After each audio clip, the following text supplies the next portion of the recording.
The Los Angeles Times is asking for public input on this question. Is it time to reform California's initiative process?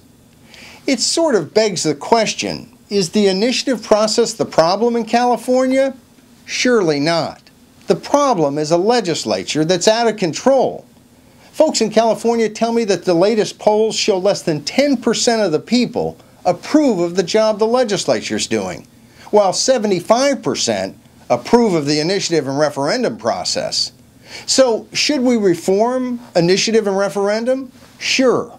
If by reform you mean let's make it more open and accessible to the average Californian. If you mean let's clamp down on the process like the legislature would like to do, the answer is no.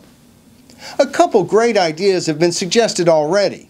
John Capal with the Howard Jarvis Taxpayers Association has said, let's make it to where people can petition for a longer period of time.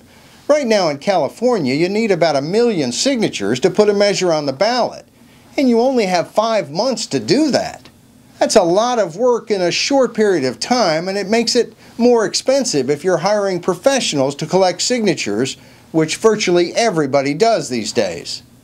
So why not make it a year-long process, Capal says? And it's a great idea.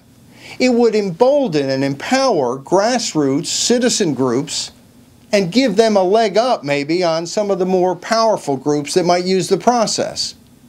There are other ideas. Bob Stern and Tracy Weston of the Center for Governmental Studies suggest giving people who are doing initiatives access to legislative drafters so that the initiatives are drafted a little bit more professionally. Why not offer that service? Makes a lot of sense. They're also for putting more information in the voters pamphlet that goes to every Californian so that they can have pro and con information on each proposition. That makes sense. There are a lot of ways to improve the process. Problem is, the legislature isn't considering any of them.